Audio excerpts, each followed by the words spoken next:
One of my relatives is suffering from brain disease. So there was a presentation at Well Hotel here in Ramos, and as I said, I saw that video and I sent it to my relative Sharon Hakosalem. What interested me was because it has capability of rejuvenating the stem cells.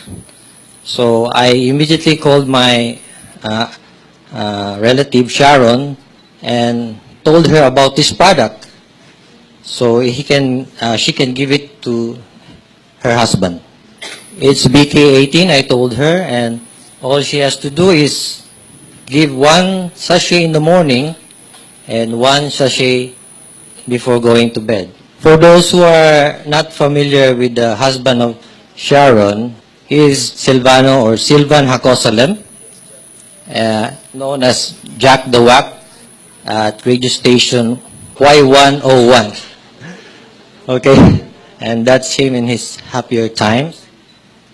And he was also the CITOM chief, or the Cebu City Traffic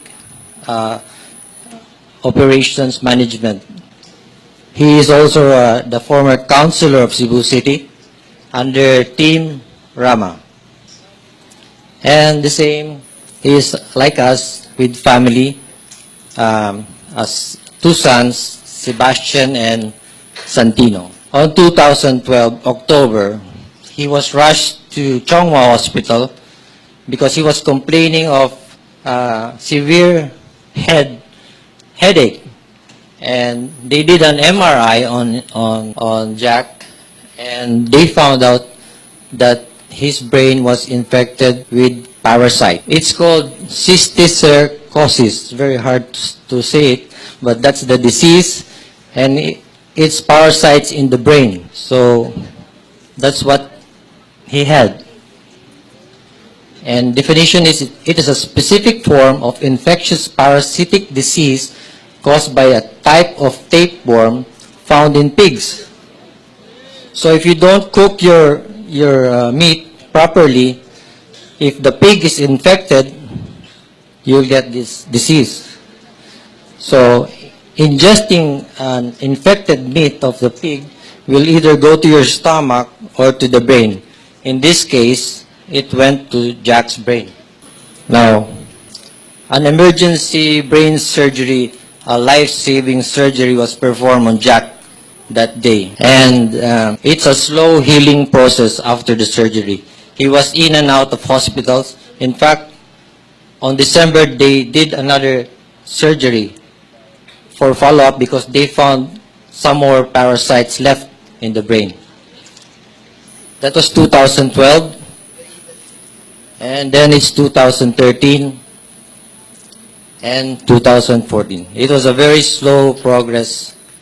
When you talk to Jack, you have to do gestures. Like if you want to ask him what food you like, or he would say, or he would nod his head, yes or no. Or he would just squeeze your hand so that he will make a response. But 2015 came, and I introduced BK18 to Jack. Recovering from this disease is a very slow one. It is like if you're operated in the brain, it takes a long time because there's no brain cells. That's why we need the stem cells to duplicate the brain cells to make a connection. It's like when there's a storm, there are no more roads, no more electricity. And these stem cells will help rebuild and connect the circuit in what when it was lost during the operation. So that's his diet starting October 12. And October 16, I made a follow-up observation of what happened now to Jack. And this is what they told me. Silvan began sleeping better and longer. So this time the nurses are happy too because they can sleep longer. Another observation. The nurse said he has now regular bowel movement. Because before, it takes about 5 to 9 days before he can go to the bathroom. So now it's regular. Another is his physical therapist noted a more relaxed hand because he has a little arthritis. So it's like this. But after BK18, the hand can now move. And more curious of his surroundings. His eyes are seldom closed now. Before, it's always remains closed. Now it's open because he's curious. The brain cells are trying to connect again. So he's curious, what color is this? He cannot distinguish colors yet. But he can answer now. Instead of nodding his head, he can say yes. He can talk. His speech is improved. When I was there, I went to see him personally. I asked him, can you tell me what day it is? And he would say, Tuesday, even if it's Friday. Jack, what month is it today? It's February, even if it's October. But he can talk. That's the more important thing. Another interesting thing that we noticed was that Jack could sing. He was able to sing Bahay Kubo to me. Even if it was out of tune, it was a song. And he gave me a bonus. He sang Hey Jude too. So, his speech has improved, and I am sure that BK18 has something to do with it. Now, this is Jack. I'm sorry I cannot show the video because I don't have the permission to show it from the family. So, but that's him with a physical therapist and the nurse. Okay? Now, this is what BK18 has done for Jack Hakosalem. What can BK18 do for you? Nakakailang BK18 na po kayo? Ilang pouch na? Ha? Ilang ganyan na po? Pangalawa? Patatlo ito kung sakali. Sa pangatlo. Dalawa pa lang na. Pero po dati po hindi na kayo nakakatayo. Parang ganun po ba? Hindi. Nakakatayo naman. Hindi. Hindi talaga. Hindi nga ako makalakad eh. Oho. Pero after 2 packs, okay ka na po ngayon. Awa ng Diyos, ano po? Salamat sa Diyos. Saka sobrang ubo niyan, ang yung ubo. Ano po ang findings ng doktor? Ano po yung sakit ninyo?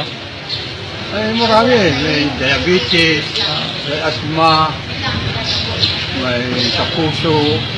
Ano pa, kulang lang information sa akin para magtayo ng butika. Buhay na sa inyo ang parmasya, ano po? Oo. Sa Yun nga, inyo pa eh. lang. Pero, Wala mo almost half million sa Makati, eh. kalahating Hindi milyon. pa kasama doon yung mga yung mga taxi, yung ano pa yung mismong kuwan lang, bayaran sa sasal. Kaya ko naman may nagsa-abroad. CPA. Opo. Yan yung, siya yung gumagastos. May apo ko sa Canada. Yun ang Pero kung wala yun, patay diriling. So ito po yung panyo. May isa pa akong kapatid na ganyan sa Lucena. Gusto nang mamaril o magbaril ng sarili. Ngayon, nahihina. Isa ako doon sa, ako hindi na makalakad. Ngayon, na dati-dati nakakatatlo, isang kalahati na lang ngayon. Ay, grabe.